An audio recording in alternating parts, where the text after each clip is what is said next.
안녕하세요. 연세 베라르 아동발달연구소 소장 김은정입니다. 제가 두 번째 소개로 준비한 책은 나는 그림으로 생각한다입니다. 이 책의 저자는 템플 그랜딘입니다. 이분은 책을 여러 권 내셨어요. 어느 자폐인 이야기도 있고, 나의 뇌는 특별하다. 그리고 나는 그림으로 생각한다. 그리고 최근에는 비주얼 싱킹이라는 책도 내셨더라고요. 제가 이 책들을 조금 목차를 다 비교를 해봤어요. 다 읽어보기는 조금 힘드니까. 근데 비교를 해봐도 역시 나는 그림으로 생각한다 이 책 한 권 보시면 치료사로서 도움이 많이 되실 거라고 생각합니다. 그럼 작가 소개를 하겠습니다. 템플 그랜디는 자폐 스펙트럼 장애를 가진 미국의 동물학자, 작가, 그리고 자폐인이라고 자신을 소개하는 분입니다. 템플 그랜디는 콜로라도 주립대학교에서 동물과학 교수로 재직 중이시며 이분의 연구와 설계는 미국과 세계 전역의 도축장 및 가축 시설에서 널리 사용되고 있습니다. 이 작업은 동물들이 불필요한 스트레스를 받지 않도록 하는 것을 목표로 하고 있다고 합니다. 홈페이지가 있습니다. 한번 가보시면 이분이 하시는 일을 자세히 아실 수 있습니다. 이분의 영화도 있습니다. 템플 그랜딘의 삶과 업적은 2010년 HBO 영화 템플 그랜딘을 통해 더 널리 알려졌으며 이 영화에서 클레어 데인지가 템플 그랜딘을 연기했습니다. 영화 템플 그랜딘은 자폐증을 가진 템플 그랜딘이 동물 행동학과 축산업 분야에서 혁신적인 업적을 이루는 과정을 그리고 있습니다. 템플 그랜딘의 독특한 시각적 사고방식과 동물에 대한 깊은 이해는 가축 도살 과정을 인간적으로 개선하는 데 기여했다고 합니다. 이 덕분에 템플 그랜딘의 이야기는 자폐증에 대한 대중의 이해를 높이는 데 큰 도움을 주기도 했습니다. 템플 그랜딘의 강연도 있습니다. 테드라고 찾아보시면 나옵니다. 템플 그랜딘은 자폐를 가진 사람들이 일반적으로 언어보다 시각적으로 사고하는 경향이 있음을 설명하고 자신이 이미지로 생각하고 문제를 해결하는 방법을 자세히 이야기하고 있습니다. 그리고 이분은 자신의 이 능력, 즉 시각적 사고, 비주얼 싱킹이 어떻게 자신을 동물 행동학 연구와 축산업 설계에서 성공하게 만들었는지를 설명하고 있습니다. 네, 그래서 이분의 테드 강연 제목은 The World Needs All Kinds of Minds 인데 이 자폐에 대한 이해를 넓히고 자폐인의 강점을 사회가 활용해야 한다는 메시지를 전달하고 있습니다. 템플 그랜딘의 책 나는 그림으로 생각한다. Thinking in Pictures. 이 책은 1995년에 처음 출판되었고 템플 그랜딘이 자폐 스펙트럼 장애를 가진 자신의 경험과 자신이 세상을 어떻게 인식하는지를 다룬 자서전입니다. 이 책은 자폐에 대한 이해를 넓히고 자폐 스펙트럼 장애를 가진 사람들이 어떻게 생각하고 느끼는지에 대해 깊이 있는 통찰을 제공합니다. 제가 이 책을 소개하는 이유는 나는 그림으로 생각한다. 이 책은 템플 그랜딘의 개인적인 경험뿐만 아니라 자폐에 대한 과학적 연구와 이론도 포함하고 있어서 자폐 스펙트럼 장애를 가진 사람들과 그 가족, 교육자, 그리고 저와 같은 치료사들에게 매우 유익하기 때문입니다. 또한 개인적으로 자폐증을 가진 아이들을 치료 현장에서 만났을 때 치료사로서의 최선이 무엇인지 부모님들께 권할 수 있는 것이 무엇인지 생각해 볼 수 있었고 무엇보다 자폐증이 다양한 방면에서 얼마나 종합적인 접근을 해야 하는 증상인지 깨닫고 인정하게 되었습니다. 목차를 소개하겠습니다. 1. 나는 그림으로 생각한다. 2. 자폐증이란 무엇인가? 3. 감각기관이 전달하는 신호가 다르다. 4. 감정의 교감을 배우다. 5. 숨겨진 재능을 어떻게 개발할 수 있는가? 6. 약물 치료도 도움이 된다. 7. 타인과 상호작용하기. 8. 가축 시설을 설계하다. 9. 예술가와 회계사. 10. 천재성도 비정상이다. 11. 천국으로 가는 계단. 그리고 참고 문헌이 있습니다. 제가 내용을 조금 발췌해 보겠습니다. 2장 자폐증이란 무엇인가? 50페이지에 실린 내용입니다. 3살이 되었을 때 말을 하지 못해 느꼈던 좌절감이 기억난다. 그래서 엄청나게 짜증을 부렸다. 사람들이 나한테 뭐라고 하는지는 이해할 수 있었지만 말을 입 밖으로 내보낼 수가 없었다. 말을 더듬는 사람처럼 첫 마디를 내뱉기가 어려웠다.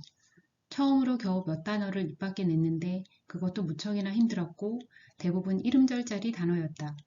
이를테면 공을 고라고 하는 시기였다. 심한 말더듬이 같았을 것이다. 다른 의사소통 방법이 없으니 소리를 지르는 수밖에 없다고 논리적으로 생각했던 것이 기억난다. 피곤하거나 생일 파티 때 사람들이 나팔을 불어대거나 해서 너무 시끄러워도 짜증을 부렸다. 내 행동은 이랬다 저랬다 하는 것이 마치 전기 차단기에 불이 들어왔다 나갔다 하는 것 같았다.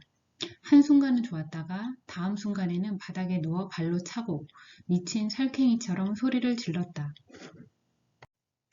2장 자폐증이란 무엇인가? 66페이지에 실린 내용입니다. 나나 다른 사람들의 경험을 보더라도 효과적인 교육 방법을 택해야 하고 또 이런 교육이 적당한 강도로 이루어져야 한다는 걸 알 수 있다. 절박한 심정이 되어 아이를 마술처럼 낫게 해줄 방법을 찾아 하루에 10시간씩이나 집중 치료를 받게 하는 부모들도 있다. 교육 프로그램으로 효과를 보려면 매일 꾸준히 해야 하기는 하나 이렇게 엄청난 노력을 들일 필요는 없다. 우리 어머니는 몇 달 동안 일주일에 5일 매일 30분씩을 들여 나한테 읽기를 가르쳤다. 캐서린 모리스는 자기 아이들이 일주일에 20시간 로바스 방법으로 교육받게 했다. 형식이 갖추어진 교육 프로그램에 참여하는 한편 학교나 집에서도 일과가 규칙적으로 정해져 있는 것이 어린 자폐아한테는 좋다. 3장 감각기관이 전달하는 신호가 다르다. 78페이지에 실린 내용입니다. 나는 내 몸이 끝나는 곳이 어디이고 내 몸 밖 세상이 어디에서부터 시작하는지 항상 잘 알고 있다. 하지만 자폐인들 중에는 몸의 경계를 파악하는 데 심각한 어려움을 겪는 이들이 있다. 다리가 보이지 않으면 자기 다리가 어디에 있는지도 모른다. 자폐인인 젊은이 짐 싱클레어는 자기 몸이 어디 있는지 찾을 수가 없었던 적이 있었다고 한다. 도나 윌리엄스는 자기 몸이 분열적으로만 파악되어 한 번에 몸의 한 부분밖에는 감지할 수 없었다고 한다. 도나는 주변 사물을 볼 때도 비슷한 분열 현상을 겪었다. 한 번에 어떤 사물의 일부분밖에는 볼 수 없었던 것이다. 도나는 주기적으로 주변을 두드리고 때로는 자기 몸을 찰싹 때려 자기 몸의 경계가 어디인지 파악했다. 고통스러운 자극으로 감각의 과부하가 생기면 자기 몸을 깨물었다. 그러면서도 자기가 자기 몸을 물고 있다는 사실을 몰랐다. 3장 감각기관이 전달하는 신호가 다르다. 81페이지에 실린 내용입니다. 두 사람이 동시에 말할 때 나는 한 사람의 말만 걸러내어 듣지를 못한다. 내 귀는 모든 소리를 똑같은 양으로 받아들이는 마이크와 비슷하다. 일반적인 사람들의 귀는 고도로 선택적인 마이크처럼 목표한 사람의 목소리만 걸러듣는다. 그러나 나는 시끄러운 곳에서는 주변에서 나는 소리와 사람들의 말을 가려낼 수가 없다.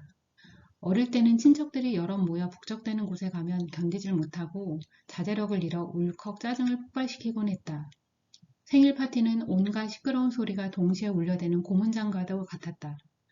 어머니는 내가 사람이 많이 모인 시끄러운 곳에서 괴로워한다는 사실은 알았지만 그 이유는 몰랐다. 다행히 나는 교실 안의 모든 아이들에게 같은 활동을 시키는 조용한 초등학교에 다녔다. 30명의 아이들이 저마다 다른 일에 매달리는 자유 수업을 하는 학교에 다녔더라면 불협화음의 혼란 속에서 허우적거렸을 것이다. 3장 감각기관이 전달하는 신호가 다르다. 93페이지에 실린 내용입니다. 베라르 청각훈련은 전자적으로 왜곡된 소리를 열흘 동안 하루 2차례 30분씩 불규칙한 간격으로 들려주는 훈련법이다.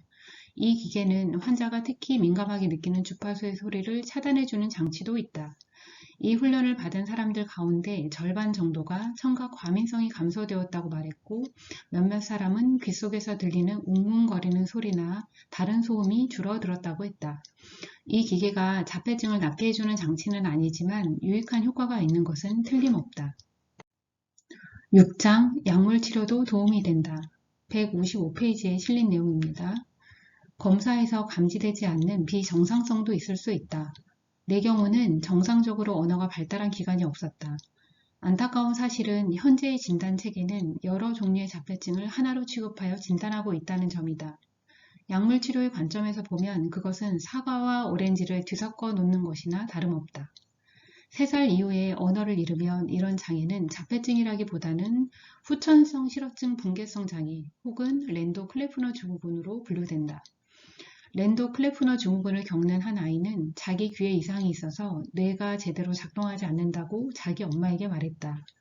아이는 귀 속에 웅웅거리는 소리 때문에 말을 알아듣지 못했다. 전형적인 랜도 클레프너 증후군을 가진 아이들은 자폐 증상을 보이며 말을 완전히 잃지는 않더라도 몇몇 명사와 동사만으로 이루어진 불완전한 언어를 구사하게 된다.